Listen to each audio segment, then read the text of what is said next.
Hi guys, my name is Samantha Gould, and I chose the podcast from TED Radio Hour from NPR titled Teaching for Better Humans, and it discussed how we need to prepare kids for a better future with better conversations and teaching tweaks. By taking into account history and future that we may experience, we can help children grow into better humans. The content within this podcast went over a few things on how we can help kids cope with their emotions, how we have these hard conversations with them, and how we fight against perfectionism mindsets. The first part guided through a student D who had a challenging strategy of teachers that would just say, stop, get down, don't flip the desk. And it got to the point where they didn't even know how to help D because emotions are a big thing. And in kids, the big emotions are even a bigger thing. So with this podcast, it explained not only how we have to figure out how to teach emotions, but we have to teach them how to read and write. I've worked with kids for 7 years, and watching them grow and be more smarter and more emotionally intelligent, it's really rewarding. But it's also, they learn from who they watch. And who do they watch? Us. So this information, looking at the podcast that came from D, came from a home where he was so responsible even at the age of 6. And it opened my eyes so much because I know I grew up fast, but some of these kids go home and instead of having fun, they have to take care and do big adult responsibilities. And not only can they not unwind, but it just causes them to be frustrated with everything.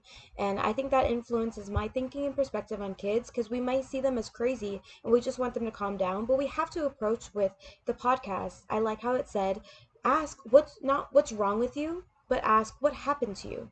So the school and D's thing gave and supplied like relaxing things and areas. They played classical music, gave fidgets, and even had like elliptical machines under their desk. And such simple things didn't cost a lot of money, and I would always see it as a distraction, but it helped calm the air. And the kids weren't able to be corrected negatively by the yelling, but they were distracted with something that's healthier and a helpful solution.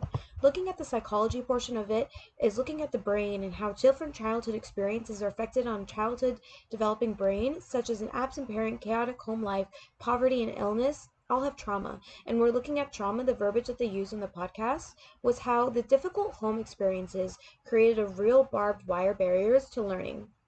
And that may have instilled, and I wonder if this is a way of teachers breaking down that generational trauma that may have been instilled into school systems instead of using the same methods that we have used back then. It's a lot of positive reinforcement and allowing them to have choices by being these kids instead of being shut down, especially when it's their first time doing something. The topic is very important to me in this podcast because we shape the kids and their mindsets with everything we do to make them grow in a healthy, emotionally way, which is all that we want to do, especially where they're at most, which is a school. We want to make it safe. Kids are smart. And another main point that was brought up is having these hard conversations because they're going to know and understand no matter what, especially with social media.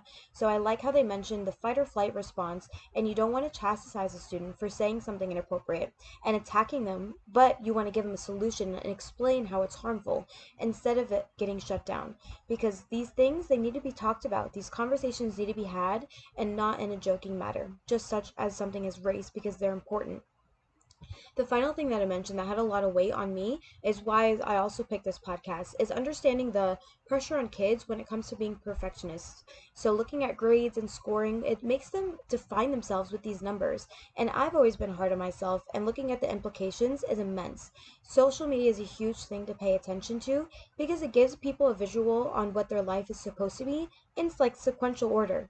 And I've always said it's a marathon, not a race. Take your time, and once we teach these kids that the timeline is different, we may rid of that idea of perfectionism, which is achieved, and looking at it in a compassionate way might help understand these kids to be kinder to themselves and other people's in these imperfect world. Looking at like new and old ideas, I think it's interesting to learn from this podcast that some people think that kindergartners and first graders be too young to have hard conversations about like racism, but they also say that young kids understand how people are similar yet different and what it means to have power. I think it's noteworthy to understand how people view it because it's very important to have these conversations at a young age because it takes away that taboo feeling of these topics, which will come up later in life. And I think all of this information, especially since it's on social media, is important to have in these teachers' hands and not just shove it under the rug because it's important to help kids understand these problems in the world and give them their own sense of identity and empower ourselves and others. With everything that was discussed within the podcast to create better humans, I looked specifically into perfectionism and how it's really eye-opening with the high expectations and the big feelings that come when failure occurs. The feeling so much that you attain the same outcomes even when you do the same thing as other people. And looking at the generation that we're in right now, they're flourishing and becoming entrepreneurs so quickly, so early in their 20s, that they can be hard on themselves and because they're not where they're yet to be or because they want more.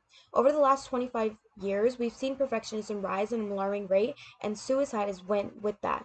And in the US, it increased 25% over the last 2 decades. Depression, anxiety, anorexia, bulimia, and suicide ideation are starting to become trends. So I had the question, are more self-employed entrepreneurs having a higher suicide rate?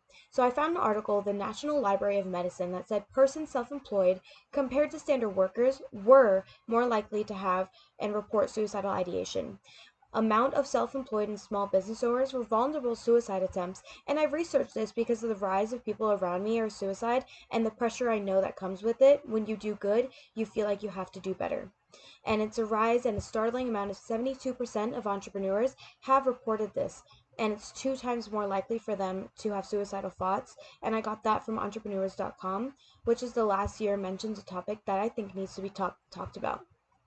I think the information and conclusion is presented in the podcast very valid to my future career as in our hands as parents, adults, and educators. And we hold these by breaking down the walls, by having these conversations and breaking down the generational trauma. And I'm planning to go into speech pathology for those with special needs. And having these insights I've gained from the podcast, I can contribute to my professional development in a way that I could just take a minute and be able to understand the frustration that comes with the perfectionist tendencies, and I can not demand and present my material in a compassionate way by encouraging but not again demanding, especially when it comes to the speech world because it's so hard and it can get frustrating at times. So with compassion and good analysis, I will be able to teach for better humans, and that's all I think we could ask for in life is better humans, not perfect but better. Thank you so much. Have a great day.